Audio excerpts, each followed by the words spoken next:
हवा को evaporator pipe के ऊपर से फ्लो करवाया जाता है, वहीं रेफ्रिजरेंट इवेपोरेटर पाइप के अंदर फ्लो हो रहा होता है और इवेपोरेट होकर हवा की गर्मी एब्जॉर्ब करता रहता है। एसी में सिलेंड्रिकल टाइप का पंखा इस्तेमाल किया जाता है ताकि यह कम जगह घेरे। हवा में मौजूद वेपर जब इवेपोरेटर पाइप के संपर्क में आता है तो वह कंडेंस होकर लिक्विड में बन जाता है और इस पानी को एक पाइप के माध्यम से कमरे के बाहर निकाल दिया जाता है। तो इसे इवोपरेशन के लिए बहुत सारी लेटेंट हीट ऑफ वेपोराइजेशन की जरूरत पड़ती है और ये हीट रेफ्रिजरेंट एब्जॉर्ब करता है कमरे की एयर से।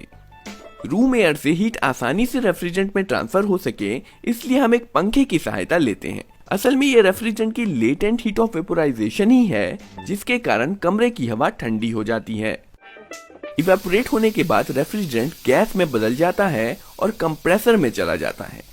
एसी में कंप्रेसर दो काम करता है। पहला और कम महत्वपूर्ण काम है रेफ्रिजरेंट को पाइप में फ्लो करवाना। दूसरा और सबसे ज्यादा महत्वपूर्ण काम है रेफ्रिजरेंट का टेम्परेचर बढ़ाना। जी हाँ दोस्तों, शायद आप अपने अनुभव से ही जानते होंगे कि जब किसी गैस का प्रेशर बढ़ाया जाता है तो उसका टेम्परेचर बढ़ता है। यहाँ पर यही काम एसी का कंप्रेसर करता है। कंप्रेसर इवेपोरेटर से आती हुई ठंडी गैस का प्रेशर इतना बढ़ा देता है कि इसका टेम्परेचर कमरे के बाहर मौजूद सराउंडिंग टेम्परेचर से भी ज्यादा हो जाता है। अब चूंकि इस हाई प्रेशर गैस का टेम्परेचर सराउंडिंग टेम्परेचर से ज्यादा है इसलिए इसमें से हीट सराउंडिंग में फ्लो होने लगती है, या यूं कहें कि ये गैस ठंडी होने लगती है। और इस हीट फ्लो प्रोसेस को बढ़ाने के लिए एक पंखे का सहारा लिया जाता है। और जब इस गैस बन चुकी रेफ्रिजरेंट में से लेटेंट हीट ऑफ वेपोराइजेशन बाहर निकल जाती है तो यह वापस लिक्विड में बन जाता है। अब यहाँ पर ध्यान देने वाली बात यह है कि कंडेंस होने के बाद भी रेफ्रिजरेंट का टेम्परेचर काफी ज्यादा होता है और अगर इसे ऐसे ही कमरे में अंदर भेज दिया तो कमरा कभी ठंडा नहीं हो पाएगा।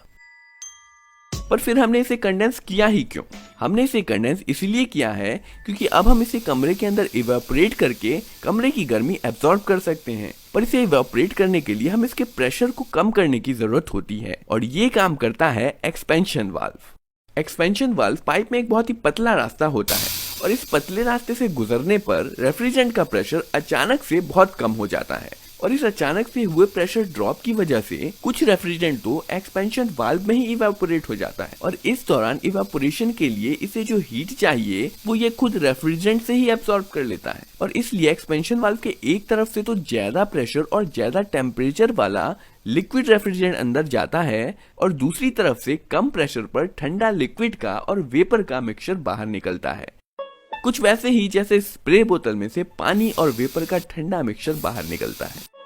अब शायद आप ये सोच रहे होंगे कि प्रेशर कम हो, इसके बाद रेफ्रिजरेंट कमरे के अंदर इवेपोरेटर पाइप में चला जाता है जहां बाकी का लिक्विड रेफ्रिजरेंट इवेपोरेट होता है और कमरे की गर्मी एब्सॉर्ब करता है और ये साइकिल इसी प्रकार चलता रहता है। अब आप एसी का वर्किंग प्रिंसिपल तो समझ ही गए हैं, तो आइए अब हम देखते हैं कि एक रियल एसी में कौन सा पार्ट कहां पर लगा होता है। दोस्तों, अगर आपने कभी एसी देखा होगा तो आपको पता होगा कि एसी में दो हिस्से होते हैं। कंप्रेसर और कंडेंसर कमरे के बाहर वाले हिस्से में लगे होते हैं, वहीं इवेपोरेटर और एक्सपेंशन वाल्व कमरे के अंदर वाले हिस्से में लगे होते हैं। इवेपोरेटर में रेफ्रिजरेंट इवेपोरेट होने के बाद एक पाइप के द्वारा बाहर वाले हिस्से में रखे कंप्रेसर में चला जाता है। कंप्रेसर इसे कंप्रेस करके इसका प्रेशर और टेम्परेचर बढ़ाकर कंडेंसर में भेज देता है जहां पर हीट रेफ्रिजरेंट में से सराउंडिंग में चली जाती है और रेफ्रिजरेंट कंडेंस होकर लिक्विड में बदल जाता है। इसके बाद ये गर्म लिक्विड रेफ्रिजरेंट एक पाइप के माध्यम से कमरे के अंदर वाले हिस्से में चला जाता है जहां पर ये लिक्विड एक्सपेंशन वाल्व से पास होता है।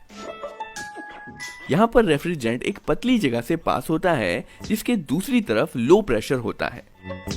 इवेपोरेटर के एग्जिट पे एक टेम्परेचर डिटेक्टर लगा होता है जिसके अंदर एक गैस भरी होती है। जैसे ही इवेपोरेटर का एग्जिट टेम्परेचर बढ़ता है, डिटेक्टर के अंदर मौजूद गैस का प्रेशर भी बढ़ जाता है और ये गैस इस स्प्रिंग पर दबाव बनाती है जिसके कारण वाल्व कुछ ज्यादा खुल जाती है और ज्यादा रेफ्रिजरेंट इवेपोरेटर में जाने लगता है और कमरे की कूलिंग भी बढ़ जाती है। जब कूलिंग बढ़ जाती है तो डिटेक्टर का टेम्परेचर घट जाता है और इसके अंदर की गैस का प्रेशर भी कम हो जाता है जिसके कारण वाल्व कुछ हद तक बंद हो जाती है और इस प्रकार रेफ्रिजरेंट का फ्लो ऑटोमेटिकली कंट्रोल होता रहता है। कमरे की गर्म